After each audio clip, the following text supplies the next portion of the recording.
Hello, എല്ലാവർക്കും പുതിയൊരു വീഡിയോയിലേക്ക് സ്വാഗതം. ഇന്ന് അടയാണ് ഉണ്ടാക്കിയിരിക്കുന്നത്. കുറച്ച് അര ഗ്ലാസ് പച്ചരി, അര ഗ്ലാസ് പുഴുങ്ങലരി ഇട്ടു. ഇനി ഇതിലേക്ക് കുറച്ച് ഉഴുന്ന് പരിപ്പ്, കുറച്ച് കടലപ്പരിപ്പ്, കുറച്ച് സാമ്പാർ പരിപ്പ്, കുറച്ച് ചെറുപയർ പരിപ്പ് ഇത് കൂടെ ഇതിലേക്ക് ഇട്ടിട്ട് നമുക്ക് കുതിരാൻ വയ്ക്കാം. വെള്ളത്തിലിട്ട് വയ്ക്കാം. ഒരു 2 മണിക്കൂർ കുതിർന്നതിന് ശേഷം നമുക്ക് അരച്ചെടുക്കാം. പുഴുങ്ങലരി മാത്രമാണ് ഇതിൽ കുറച്ചും കൂടെ കുതിർന്ന് വരാനുള്ളൂ. ബാക്കിയുള്ളതൊക്കെ വേഗമാവും. അപ്പോൾ അങ്ങനെ നമുക്ക് മിക്സി ജാറിൽ പകുതി എടുത്ത് അതിൽ കുറച്ച് ഒരു 8-10 ചുവന്ന മുളകും കുറച്ച് കറിവേപ്പിൻ്റെ ഇലയും ഒരു ചെറിയ കഷ്ണം ഇഞ്ചിയും പിന്നെ വേണമെങ്കിൽ 2-3 അല്ലി വെളുത്തുള്ളി കൂടെ ചേർക്കാം.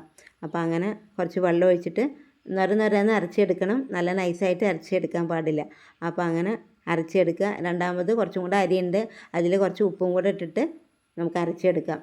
അങ്ങനെ ഇഡ്ഡലി മാവിന് ആയ മാതിരി കലക്കിയാൽ മതി. ഇനി ദോശക്കല്ല് അടുപ്പത്ത് വെച്ചു. മാവിൻ്റെ പദം കണ്ടോ, അതേമാതിരിയുള്ളത് കലക്കിയാൽ മതി. അധികം വെള്ളം ഒഴിച്ചിട്ടൊന്നും അരക്കേണ്ട ആവശ്യമില്ല. അപ്പോൾ അങ്ങനെ ഇതിന് എണ്ണയും കൂടെ ഒഴിച്ച് കഴിഞ്ഞ് നമ്മൾ തിരിച്ചിട്ടുണ്ടെങ്കിൽ ആ ചുവന്ന മുളക് അരച്ച് ചേർത്തതിൻ്റെ ഒരു ചുവന്ന കളറൊക്കെ ഉണ്ടാവും. ഇങ്ങനെ കറിവേപ്പിൻ്റെ ഇലയും ചേർത്താണ്. ഇനി വേണമെങ്കിൽ ഉള്ളി ചെറുതായിട്ട് അരിഞ്ഞിട്ട് ഈ മാവിലേക്ക് ഇട്ടിട്ട് കൂടെ നമുക്ക് ദോശ ഉണ്ടാക്കിയെടുക്കാം. ഇനി ഇതിൽ നല്ല ഉള്ളി ചട്നി, ചെറിയ ഉള്ളിയൊക്കെ വെച്ചിട്ട് നല്ല എരിവും ഒക്കെ ആയിട്ടുള്ള ഉള്ളി ചട്നി നന്നാവും. പിന്നെ ഇഡ്ഡലിപ്പൊടിയും വെച്ചിട്ട് നമുക്ക് കഴിക്കാവുന്നതേ ഉള്ളൂ. ഇത് എത്രയും ഈസി ആയിട്ടുള്ളതുമാണ്.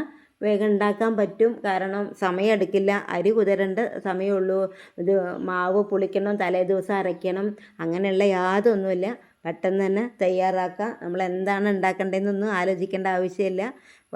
അരി വെള്ളത്തിലിട്ട് അത് കുറച്ച് നേരം കുതിർന്നുമ്പോഴേക്കും നമ്മളിത് അരച്ചെടുക്കുക. വേഗം ദോശക്കല്ല് ഒഴിക്കേ വേണ്ടുള്ളൂ. അത് ഹെൽത്തി ആയിട്ടുള്ള ഇതുമാണ്. അപ്പോൾ എല്ലാവരും ഇതേപോലെ എല്ലാം ഉണ്ടാക്കി നോക്കുക. നല്ല ക്രിസ്പി ആയിട്ടുണ്ട് ദോശ. ഇഡ്ഡലിപ്പൊടി വെച്ചാൽ അടിപൊളിയാണ്. അടുത്ത വീഡിയോയിൽ കാണാം.